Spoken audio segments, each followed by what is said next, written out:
Assalamualaikum warahmatullahi wabarakatuh. Yang dihormati Dr. Haji Zulkifli bin Haji Yaakob, pensyarah kursus pengantar bahasa dan linguistik BML 3132 kumpulan B.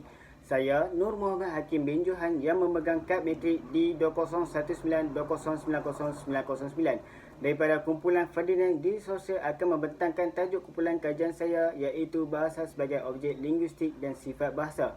Sebagai pengenalan, bahasa merupakan sebuah bidang kajian ilmu yang tiada sepadan kajiannya. Asal-usul bahasa sememangnya telah giat dilaksanakan oleh para pengkaji terdahulu. Masyarakat kuno pada awalnya meyakini bahawa asal-usul kejadian bahasa terhasil dengan keterlibatan Tuhan dan Dewa. Dalam permulaan awal sejarah bahasa pada akhir abad 18, spekulasi asal-usul bahasa berpindah kepada wawasan keagamaan, mistik, tahayul dan alam baru yang dipanggil organic phase. John Gottfried mengemukakan bahawa tidaklah tepat mengatakan bahasa adalah anugerah Tuhan. Menurut pendapat beliau, bahasa terhasil daripada dorongan manusia untuk mencuba-cuba berfikir. Objektif kumpulan saya dalam menjalankan kajian ini terbahagi kepada 3, iaitu yang pertama untuk mengenal pasti asal-usul bahasa, yang kedua membincangkan sifat-sifat bahasa dan yang ketiga menguraikan elemen bahasa. Untuk objektif kajian yang pertama, asal-usul bahasa ini wujud sejak zaman Greek. Pada zaman itu, terdapat dua golongan jelas bertentangan pendapat, iaitu golongan analogis dan golongan anomalis. Golongan analogis mempercayai bahawa bahasa merupakan suatu gejala semula jadi yang mempunyai logis sendiri dan setiap kata dapat diperincikan asal-usul dan makna. Golongan anomalis pula berpendapat bahawa bahasa tidak regular dan tiada hubungan yang sah dan mutlak antara kata dengan alam semula jadi. Teori asal-usul bahasa secara kasar dapat dibahagikan kepada dua, iaitu monogenetik dan polygenetik. Orang Hebrew berpendapat bahawa Tuhan mereka menggunakan bahasa Hebrew. Begitu juga Adam dan Hawa. Orang Mesir pula mempercayai bahawa bahasa Mesir diturunkan dari langit melalui Fir'aun. Orang Cina pula mempercayai bahawa bahasa Cina merupakan kurniaan Tuhan melalui Maharaja Cina yang juga dianggap keturunan Tuhan.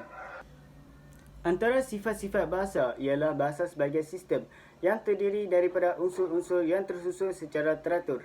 Seperti yang kita tahu, sistem ini terdiri daripada fonologi, morfologi, sintaksis dan semantik. Berikutnya, bahasa sebagai lambang.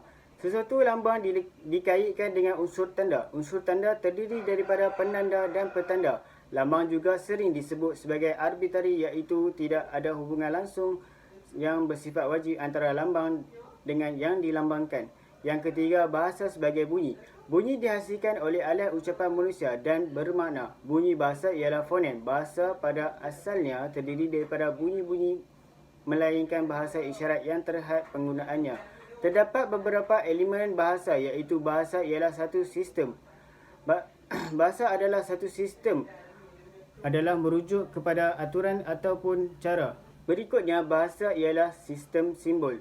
Pertuturan seorang itu adalah menggambarkan pengalaman dan mempunyai makna. Apabila seseorang itu menggunakan suatu bunyi, contohnya cermin, maka dia sebenarnya mengaitkan bunyi tersebut kepada perkara yang dimasukkan oleh bunyi itu, sama ada benda tersebut dekat atau jauh. Yang ketiga, bahasa adalah simbol bunyi. Dalam kehidupan manusia terdapat banyak simbol yang memainkan peranan penting dalam aktiviti harian manusia. Isyarat seperti gambar bendera dan papan tanda dan sebagainya dikenali sebagai simbol visual. Sebagai rumusan, dapat disimpulkan bahawa bahasa merupakan alat komunikasi yang digunakan oleh masyarakat untuk berinteraksi dengan orang lain. Setiap bahasa mempunyai objek dan kajian linguistik. Selain itu, linguistik dirumuskan sebagai ilmu yang mengkaji tentang bahasa atau ilmu yang menjadikan bahasa sebagai objek kajiannya, iaitu penelitian terhadap struktur bahasa. Di samping itu, sifat-sifat bahasa terdiri daripada bahasa sebagai sistem, bahasa sebagai lambang, bahasa sebagai bunyi, bahasa yang bermakna, arbitrari, bahasa yang bersifat konvensional, bahasa yang produktif, bahasa yang unik, bahasa yang dinamis, bahasa yang variasi. Akhir sekali, jelas sekali bahawa bahasa dapat dikenali dan dipelajari melalui ilmu linguistik. Sekian, terima kasih.